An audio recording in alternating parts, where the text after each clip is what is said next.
with the below URL and come back to this one if there's stuff you want to review. So with that, I'll pass it on to Aaron and we can kick this off. Okay, thank you, Allie.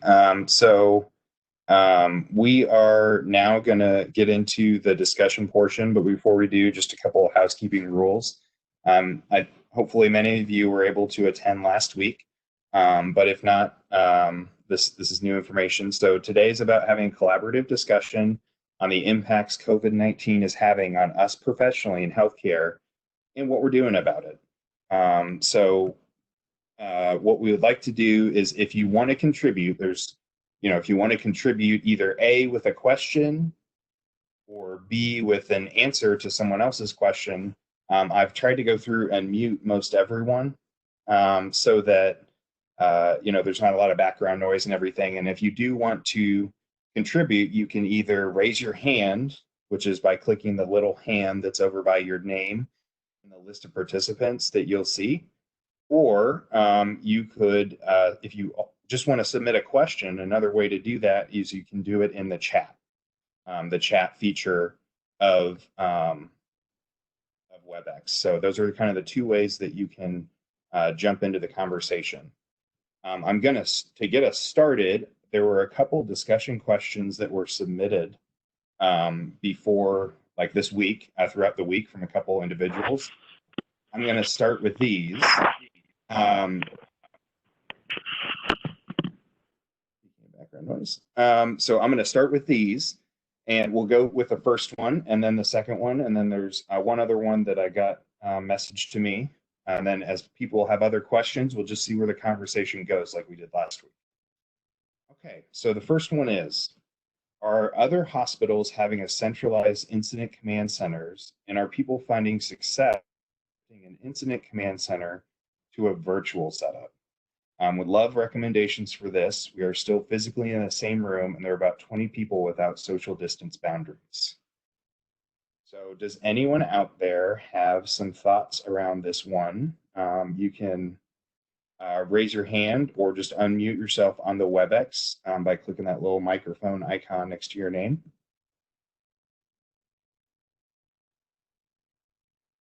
Anyone out there taking their command center to be virtual instead of physically together?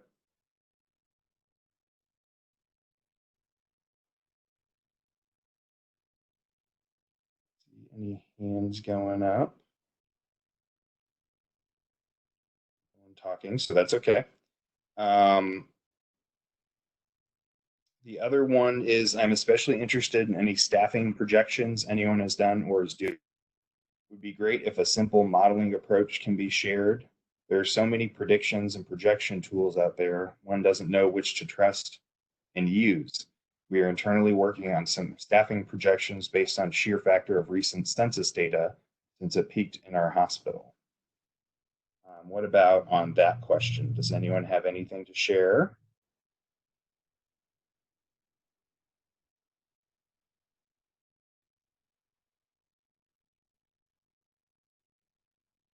Okay, so this is an interactive discussion.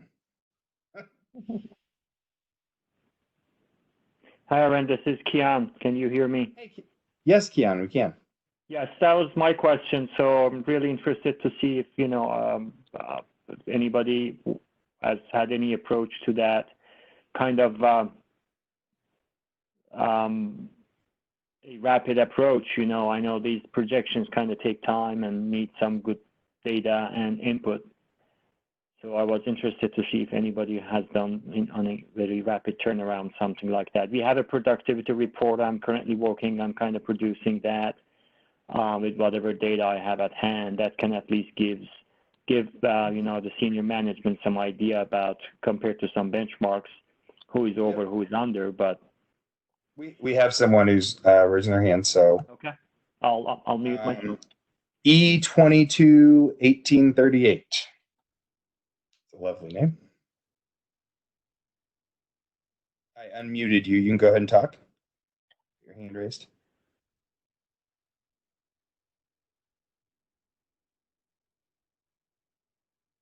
Whoever's shown as E221838.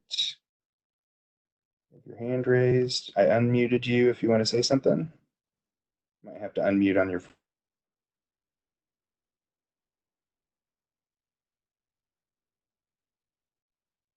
Okay, maybe it was the accidental hand raise. Okay, Todd Schneider. Go ahead, Todd. Hey, and this is Todd Schneider with Ohio Health. I don't totally have a real answer to this one. In terms of staffing projections, I guess we are looking at sort of predictions in terms of what the volumes will be, but at the same time, we know at some point we're going to get full. And so I think what we're really doing is spending more of our time right now on what would it take us to staff the beds that we have, as well as what we've designated as our overflow site, which will be our convention center. And so we know we'll have 200 beds that we can add on at an outpatient site. And so really, I guess instead of trying to figure out what day is that going to be, it's more on, do we know which people will pull on when that day comes? And so it's, I don't know, so we're not really trying to predict what that number is, because we know there's so many variables that go into it and it's such a mess. Instead, it's how many patients can we take care of? How are we going to redeploy our teams? And so we're pulling our surgery folks, and we're pulling our outpatient folks, and we have gone in and created a list of who's all of the like the clinical folks that can be redeployed, as well as the non-clinical that can be redeployed. And so we're creating our plans sort of that way, is just where are the bodies that we can use to do the work, and let's assume capacity and then capacity plus. And so kind of a couple stages of it, with less on will that be next week or next month, because we know it's going to be at some point. Okay. We also have William Liu. You had your hand raised. I've unmuted you. All right. Yes. With the staffing question, I have I'm curious as to how many of what is your contingency plan if any of your staff get sick with the virus, or is that?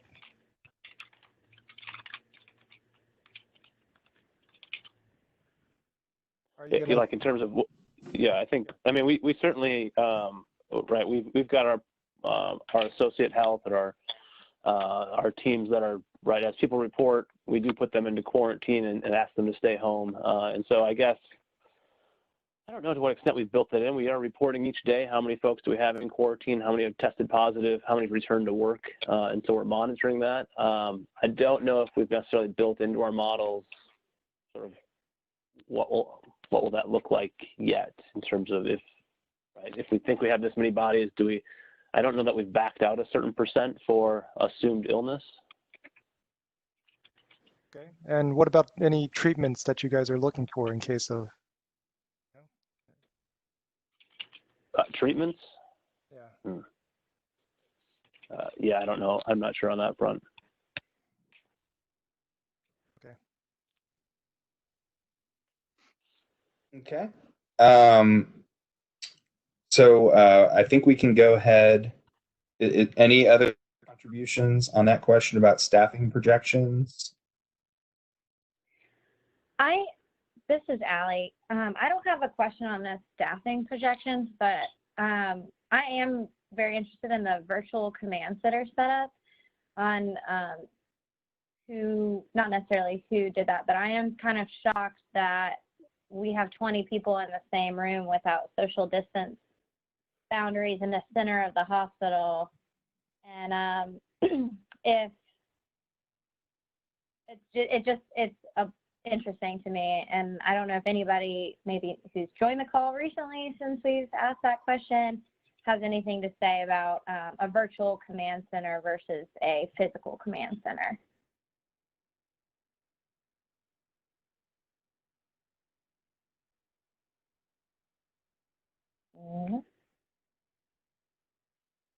Okay, continue on. Hold on. I'll add, this is Todd again. We actually don't have virtual. We do have in person. Our commands, we've got a few command centers, but our main command center is housed at our corporate office, which is not at a hospital setting. And one of our rules is if you've been at a hospital in the last 2 weeks, you're not allowed to come to the command center to try to keep it sort of a clean spot. We do have a lot of folks. We are using a ballroom so that we can spread out as best we can. I know they're not always 6 feet apart, but we've got team members that are remote, but we do kind of have heads of each of our functional areas, or I don't know, we've got sort of sub-teams that are sort of functionally based, and so they are all present together still. And we looks like we had Dr. Rawson raise his hand, so I've unmuted you. Thank you. Sorry for being late. The traditional command center in a hospital during a disaster is a in-person room where you have probably 20 people in it with a bridge line set up. But given the social distancing, here we've actually just gone to a single person in the room and other people call in as needed. But the traditional command center for a hospital and disaster is a physical presence, and there's a defined list of roles for each hospital as to who needs to be in the room. And then often what happens is it's determined they don't all need to be there, and some are sent home and available by phone. Mm-hmm. Thank you. How is the virtual setup going? Do you have like a comparison between physical versus virtual right now? Do you think it's working well enough? The biggest difference that I see between a physical and a virtual is if you had a physical command center and you send a question up to the command center and no one asks and no one answers you, you walk over to the command center and ask them. I mean, the entire hospital can't do that, but managers or leadership would often stick their head in and ask a question. When you have a virtual command center, that virtual command center may not actually be the same room, and you're trying to socially distance yourself so you don't want to go in.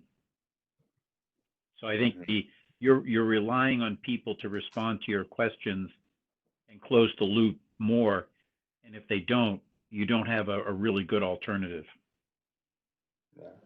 And I think given all the uncertainties we're dealing with, that can be a problem. So I think Sarah Santo had her hand raised earlier also. I've unmuted you. If you still want to contribute.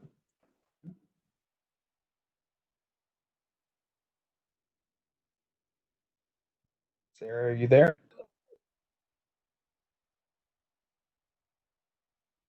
Yes. I work for Northwell Health, and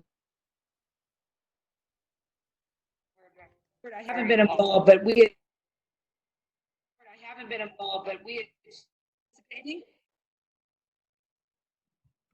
and they've gone to totally virtual now because they breaking up a little bit.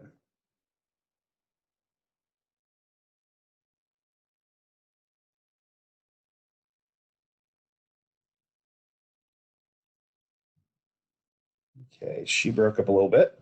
I think, have we had any questions, Allie, in the chat?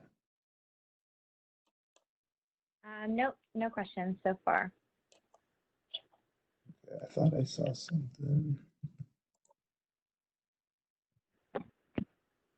Okay, I got one. Oh, it was just to me. Okay. If you can do questions publicly, FYI. But this is from William Liu. Since he works in supporting the Red Cross Blood Services, wonder if there were any discussions on how this has affected blood collections at hospitals and which other hospitals or blood banks are researching convalescent plasma. I don't know if anyone has any feedback on that one.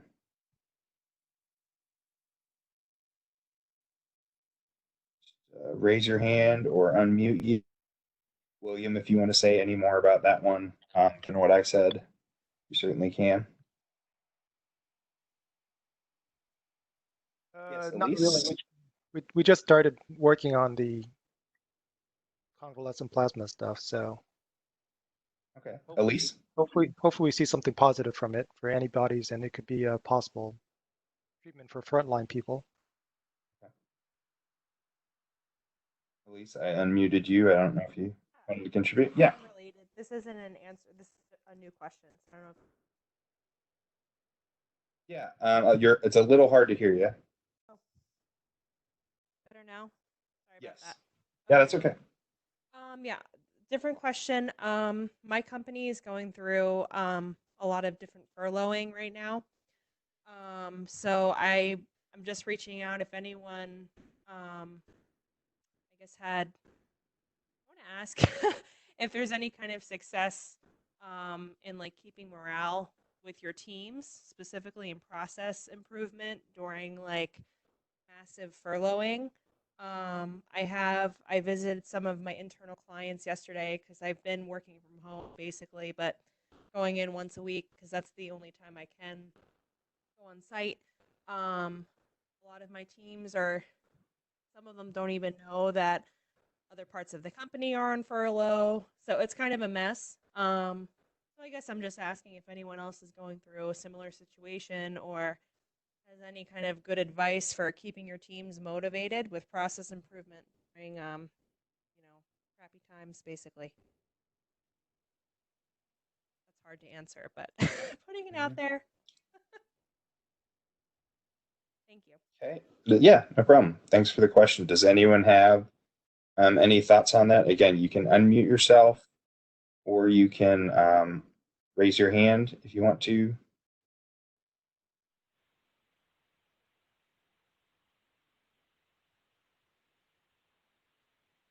Any feedback on that Jim one? Rawson. Hey. Go ahead, Dr. Russin. Just one suggestion about morale that I've heard a number of hospital systems doing is actually doing virtual cocktail hours or virtual social events. And so I know some radiology practices and some other groups have been doing this for the last week or two. They do it as a social event to get together and keep the team intact because they can't physically get together.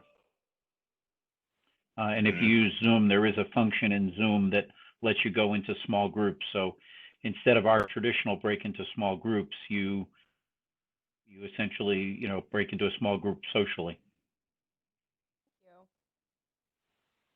Yeah. Thanks, Dr. Russin. That's great. Yeah, we at our company, we've started doing, we're just in the middle of transitioning from WebEx to Teams. And so we've been starting to do video one-on-ones where normally they'd just be calls and stuff just to be able to see friendly faces. That's awesome. Thank you for that. All right. So I had another question from someone at my company. They wanted to know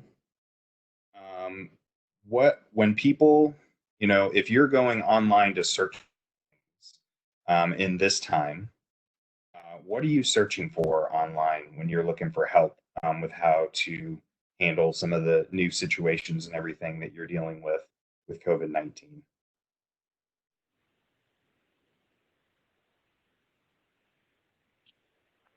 Where are you going to for help? Yeah, go ahead. This is Annie.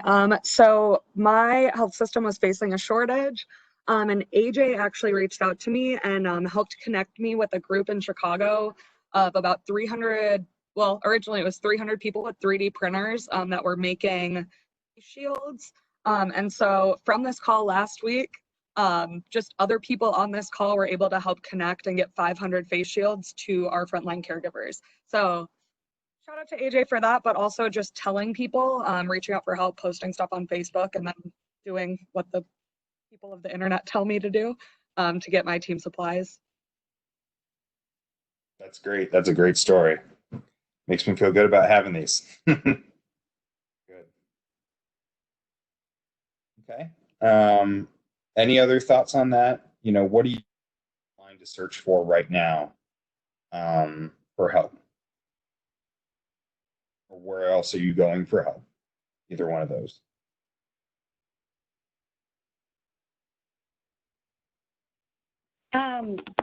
I will say, I don't know if Josh ended up getting on the call, but I know he had started creating a spreadsheet that we posted in the SHS Young Professionals Community of Practice LinkedIn page, where he's got a living document of different resources and things like that, which I thought was really helpful, and something we might be able to push out after this call.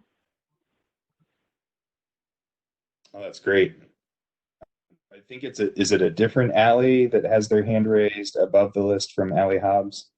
Yes, this is Allie Anderson. I work at the Shepherd Center. Okay, welcome. So one of the things that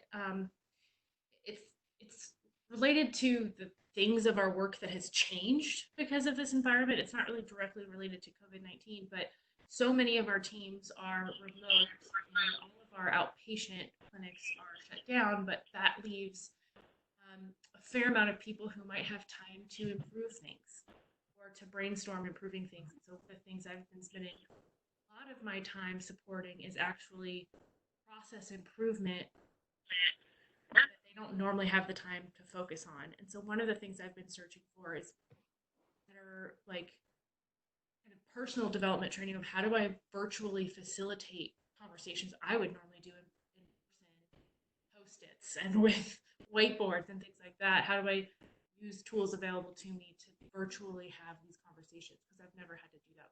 That is something I'm searching out, and there's some of that online, and sometimes I'm just, that is a luxury we have as staff with time. Mm-hmm. No, that's has anyone out there, as a kind of response to that from Allie, has anyone out there found any good resources on virtually facilitating teams and conversations?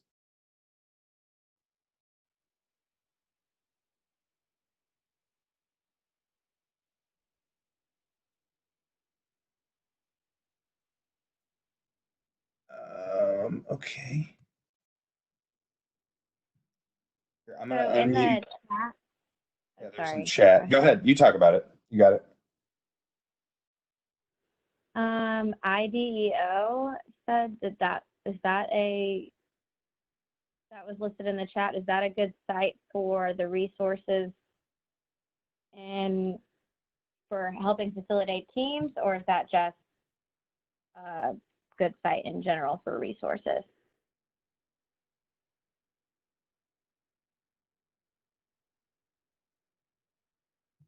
I'll Google it. Okay. Continue. Yeah. Yeah. And then also there was a question from Jim Rawson. Has anyone started planning for the post-COVID-19 recovery? How do we expand our capacity to accommodate the care that has been delayed? That is a great question. I don't know if any of us have had time to think about yet, but does anyone have anything to contribute to that one? So this is Todd again from Ohio Health. I don't know that I have anything too substantial, although this did just come up yesterday. We have created, I guess, sort of a task force, if you will, headed up by one of our market presidents and with our head of strategy. It's just getting underway. They've identified, I think, 5 work streams within it.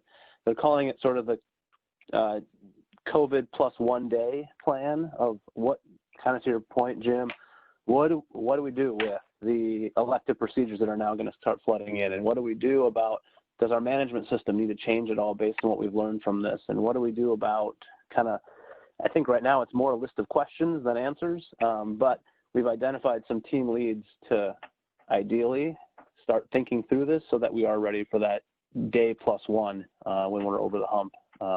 Again, very, very early on, we've just identified the need. I've identified some players to start digging into it, but I think the challenge will be how do we do that while doing the immediate work.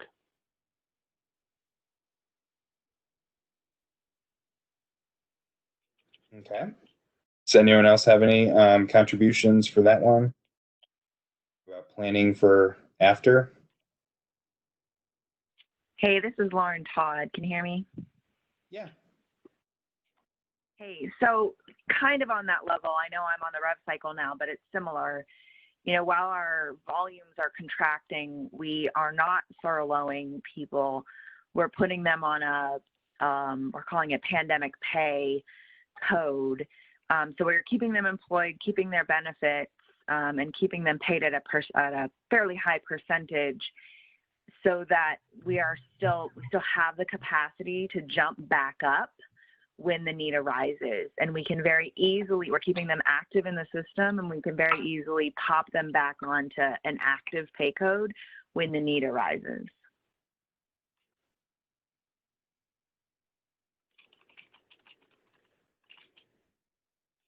Okay. Any other contributions on that question? This is AJ Hobbs. I don't have additional answers, but I've heard some additional really interesting questions.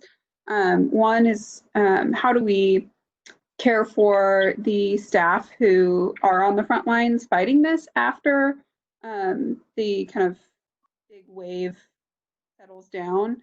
How do we potentially give them time off or things like that when we do have this influx of elective procedures? How do we even provide potentially some post-trauma counseling? So I think that's a really interesting question as we look to COVID plus 1 day. And then I believe it was Avi in the last call who talked about how fast he got an IT request back because it was related to COVID. And so another interesting question for COVID plus 1 day post-COVID might be, how do we obviously appreciate the calm that we hopefully will have post-COVID, but also are there elements of the urgency that this created that we can use to propel other very needed improvements that may not always get the urgency that they deserve?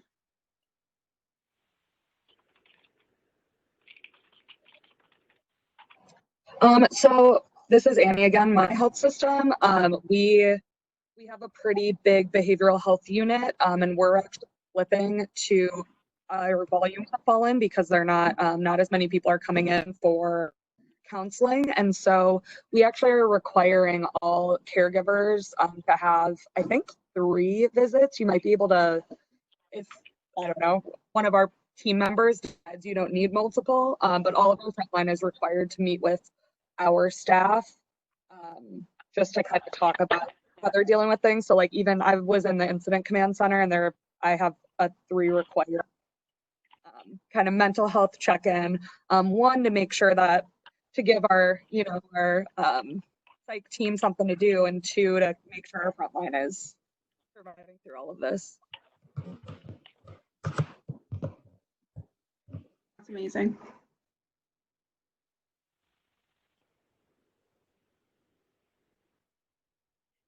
Okay. Yeah, go ahead. It looks like we have another question in the chat on, is anyone on the call from New York or another city that's already seen a huge influx of COVID patients? If so, how's your work and process improvement evolved?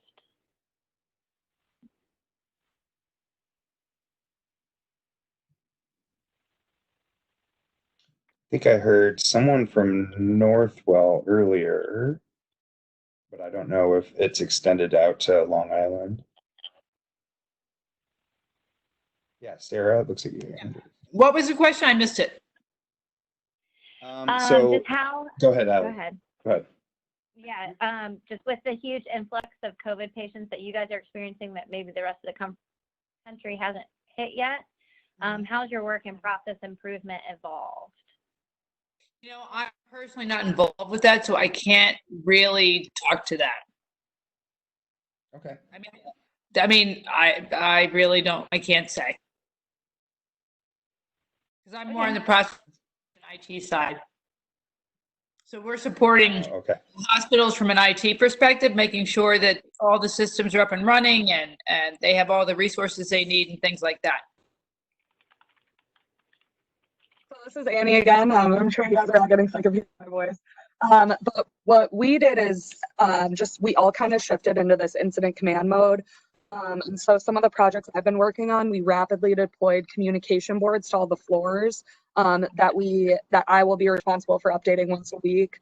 There's a section on like kind of our numbers, state numbers, and I live in Chicago. Sorry if I left that out. We have a section on numbers, a section on PPE, a section on HR resources and kind of the EAP mental health stuff, and then a section on clinical guidelines. And then what other processes? We have a lot that we're doing just to make sure we're keeping up documentation in the event that this is like seriously reviewed by the Joint Commission after the fact, which is more than likely what's going to happen. We created a call-in hotline. We're kind of just doing like all of these instant projects just to kind of figure out how to get the resources we need, where we need them, when we need them. So my job has gone kind of from these like 3-month projects to every day I have something that has to be done by the end of the day, and it's a lot of it's like physical implementation or designing like an Excel spreadsheet to help manage our PPE. But yeah, kind of just shifting into that instant build mode.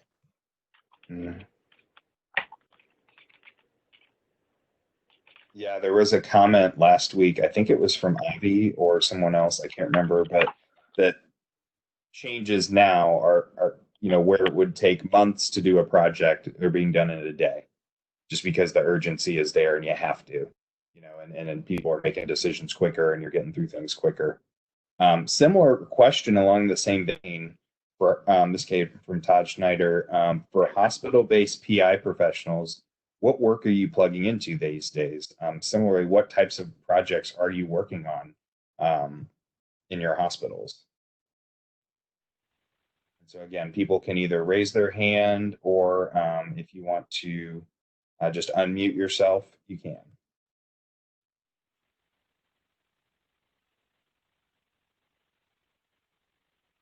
Okay, so if you want to contribute, who is that? SSHAH, if you want to contribute vocally instead of in the chat, you can. I unmuted you.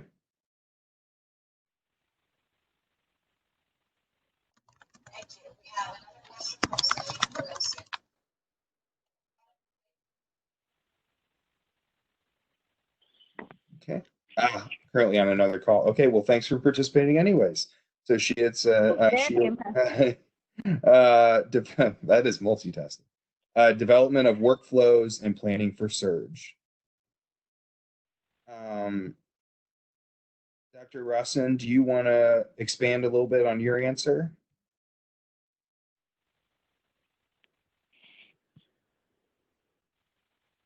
Yes. What I had mentioned is there's sort of two broad areas I see hospital-based PI being able to help us. One is trying to help identify now where there might be areas we could improve our workflow to create capacity for post-COVID-19 surge of non-COVID-19 patients that we have to catch up on whose care has been delayed.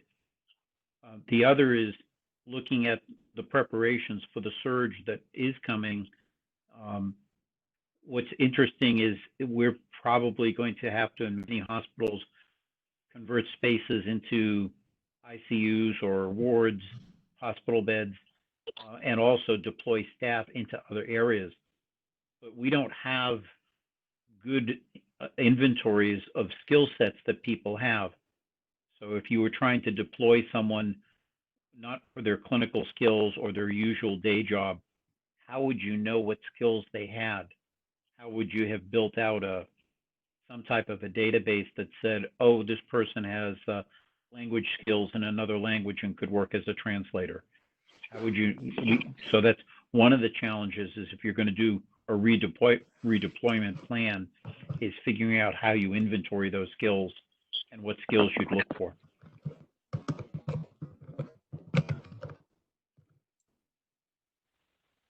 Okay, that's great. It looks like Joyce, you had your hand raised there also. Joyce Eaton.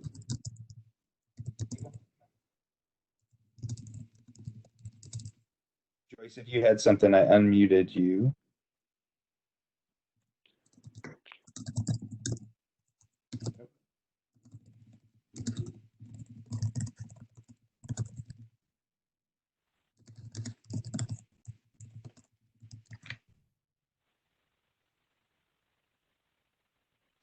right. Anything from anyone else on the call on that one?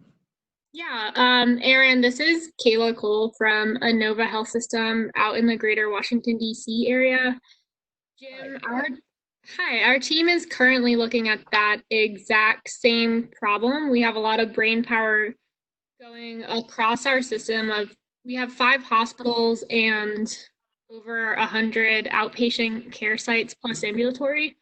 So we are realizing we've been able to operate without that same inventory of skill sets and competencies for both clinical and non-clinical. What we're doing right now is we've split it into those 2 different workflows, and we're mapping out what are the pieces that you focus on internal to optimization within the person's core site, and then if they can't be used at their core site, pulling them up into a system-wide pool where they can be deployed in a different area of greater need, so that we're trying not to furlough employees, help repurpose them in an area where they can still contribute. That's great.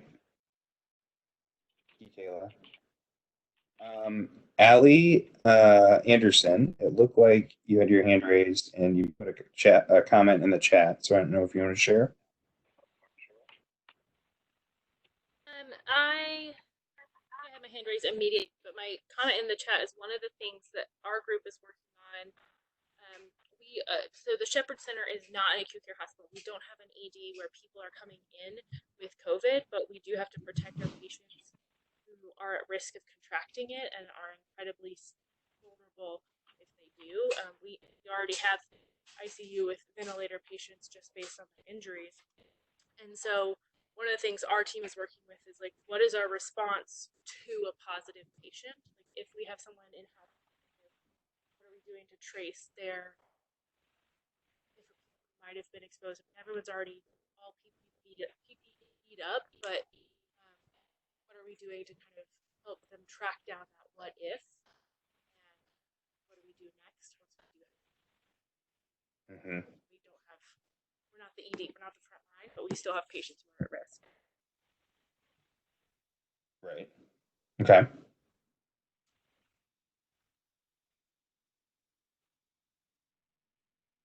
Yeah. Mina, I just unmuted you. Yes, hi, this is Mina. I'm also with Shepherd Center working with Ali. And one of the questions I had submitted was along the same lines is anyone in this group, do they know of anything other than tracking people from EMR to see whether someone has come in contact with a COVID positive patient or a person? So this is for everyone on the line. Right now, the only solution that we are trying to have is to track patients who might have come in contact with other caregivers through our EMR system. But there are so many instances where you would have multiple caregivers who are not part of the team interact with those patients, and there is no way to track them on any EMR system. For example, an EVS person or someone delivering food or our therapy group. So I was just wondering if there's something like a GPS tracker, someone knows any information about that and is willing to share, that would be very helpful. Okay, so has anyone had any experience with that? Hey, this is Lauren Todd. This is not very time efficient, but we have used security cameras to some extent to track the ins and outs of patients with COVID that we did not know at the time.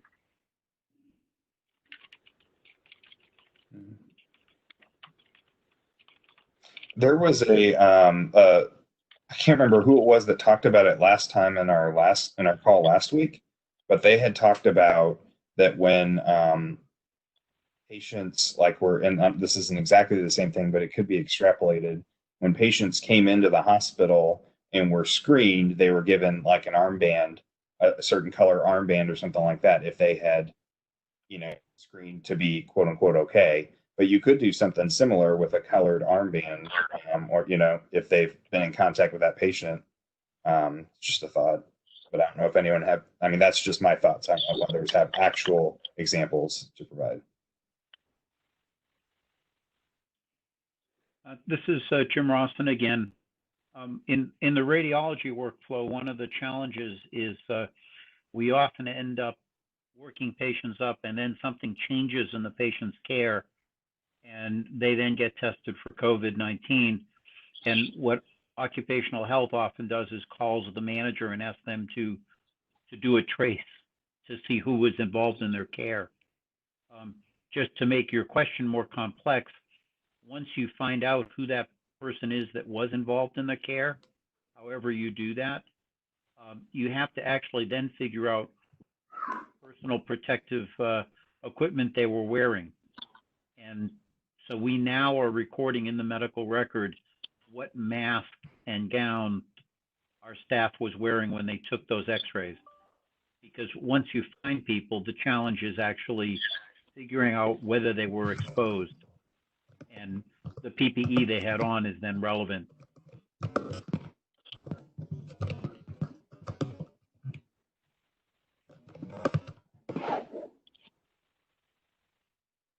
Okay. I think Nick T, you had messaged me saying you had something you wanted to contribute.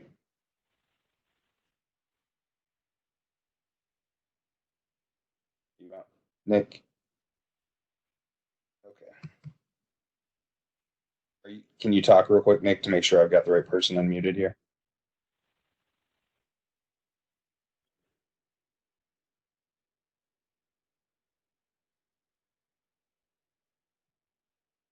Nick, is that you? Hello, this is Nick. Can you hear me? Yes. Fantastic. Okay, let's see. Am I sharing my screen right now? It doesn't look like it. I'm going to try to get to that. So share content.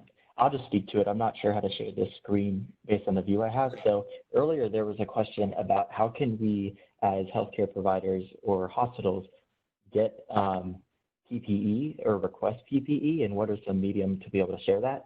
I've been seeing this website called getusppe.org shared in a lot of different communities like Reddit and other online forums. And there's tabs across the top. One is a request PPE form. And then as soon as you place that request, your location ends up being placed on a map in the United States.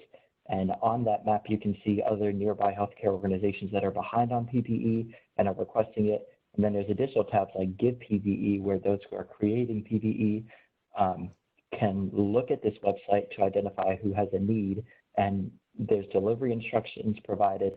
And then there's also Make PPE as a tab that provides additional information about some of the criteria when you're making PPE at home using a printer or using any other tools that you may have to be able to provide PPE to healthcare providers. So it looks like I can share my screen now, and I just wanted to make sure everybody was aware of this website because it's a really good format and it's a really good way to identify, are there other healthcare systems nearby that may be needing PPE?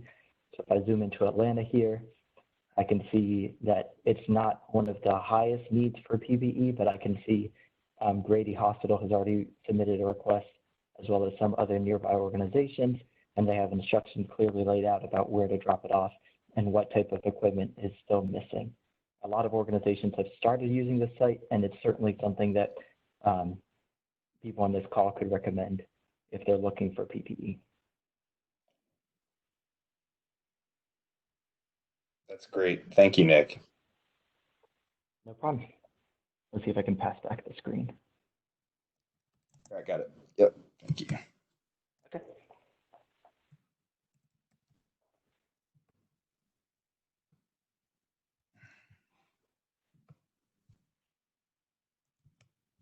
Or not.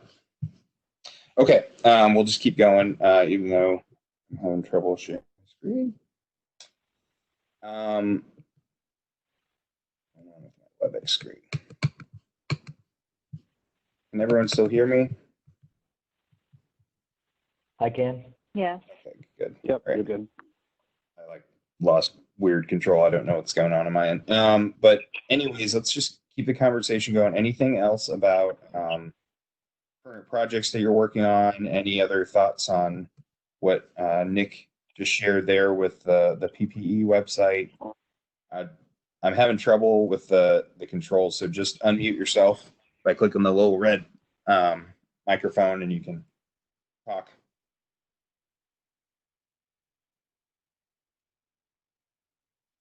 Yeah, I think this is Todd again from Ohio Health. I think I asked the question of what other folks are working on. I think we are sort of plugging in as, on one hand, extra set of hands, kind of where it is, but as new things are coming on board, they're pulling us in to see other ways that we can help them manage the work. And so when an incident command stood up, right, we worked with them to develop some visual management and some ways of managing sort of the ideas that are coming in. We've got 3 folks working on standing up our donation centers. Right, what's that process look like? What's that organization look like? How do we know where stuff is, and sort of organizing the warehouse that we just acquired. We've got folks on our redeployment team trying to help look at where do the nurses go and what does that look like. We've got someone working with our physicians on physician redeployment and how does that process look. So we're just kind of plugging into different areas. Again, sort of maybe a consultant role, but kind of, and sometimes it is like a donation center. They are still physically taking things and putting them away and being that extra set of hands, but also giving some value to the process side of it.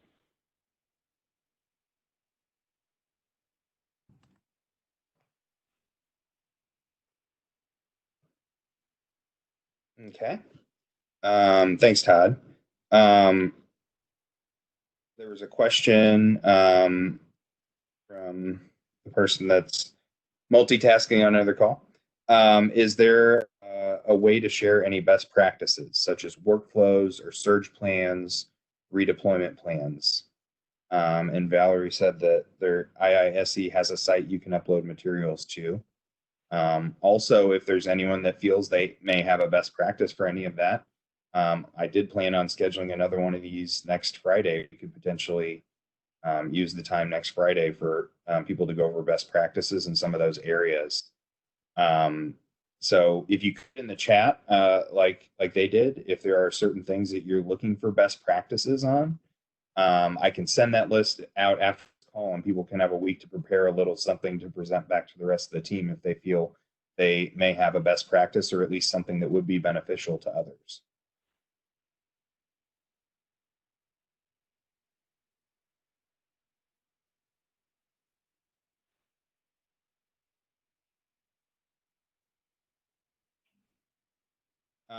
So is there anything else people can think of that they're out there looking for best practices for?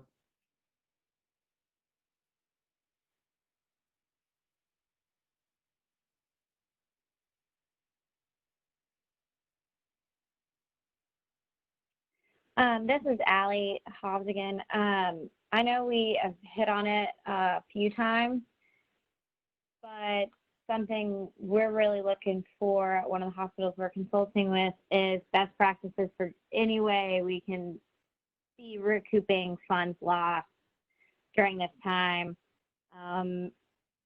whether that's in staffing, just any type of financial gains we can get. We started going through supply chain, trying to get rid of inventory or obsolete, and we're just trying to collect money any way we possibly can. So if anyone's got some good financial ways for some of these hospitals, this community access hospital who isn't flushed with COVID-19 patients, but they are prepared anyway, so they're basically hemorrhaging money and have no way to get it back. So if anybody knows of ways that they could be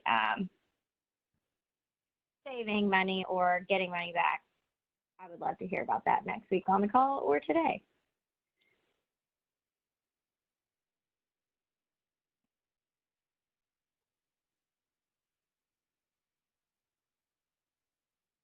Yeah, as well. I'm just curious, have you been able to leverage volunteers to help alleviate costs or staffing and stuff? I know it's really, this is a tough time to find any volunteers for anything, let alone blood donors. So just wondering.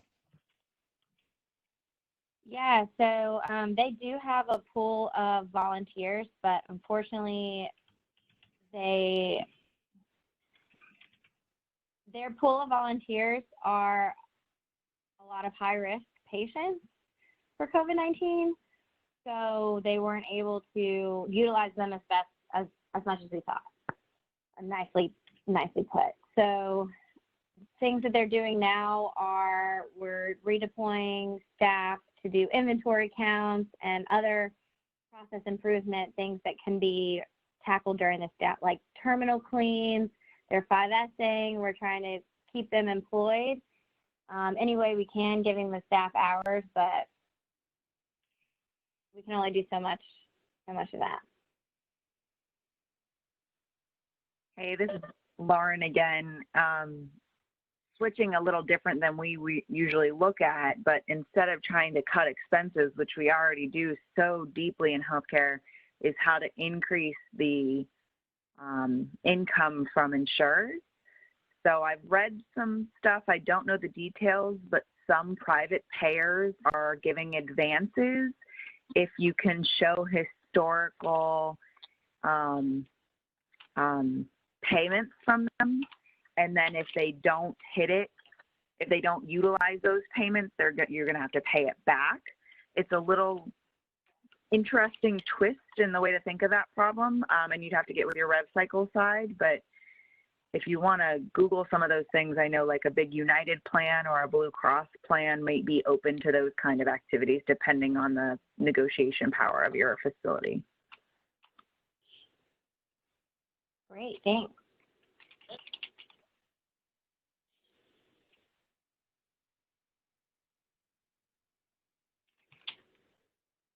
Okay. Dr. Rawson also said about best practices, it would be interesting to see the best practices in communication. This is the potential to be an information overload. That is very true. So great. So Allie, I know you've been taking notes throughout. So what we'll do is we'll send out the recording and the notes and the PowerPoint that we use, because there was some links and stuff in there that from last time and for SHS. We'll send that out. And then if there's anyone that has any best practices to share next Friday, I'll let everyone know going into the meeting. Once I schedule it, I'll let everyone know what those are, what's going to be reviewed. So if it's of interest to you, you can tune in, and we'll go through those, and then those will spark some conversation as well. So maybe have a little different format for next Friday. Okay. Anything else in the couple of minutes we have left? It looks like there's one last question in the chat from our multitasker. Wondering if there's anyone on here working with primary care clinics. So he recently moved to a nonprofit, now work with community health centers, federally qualified health centers. How are we dealing with the surge planning of uninsured patients due to coverage loss?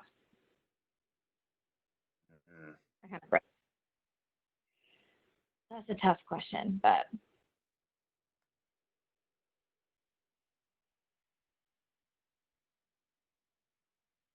It is tough, but very real for sure. Yeah. Well, how about we'll take the comments from the chat too. Okay, thank you. Okay, well, I think we'll go ahead and wrap up then. Thank you all for attending today. Hopefully you found it valuable, and we'll adjust a little bit for next week. Thanks. Thanks, everyone. Thanks for putting this together. Yep. Bye.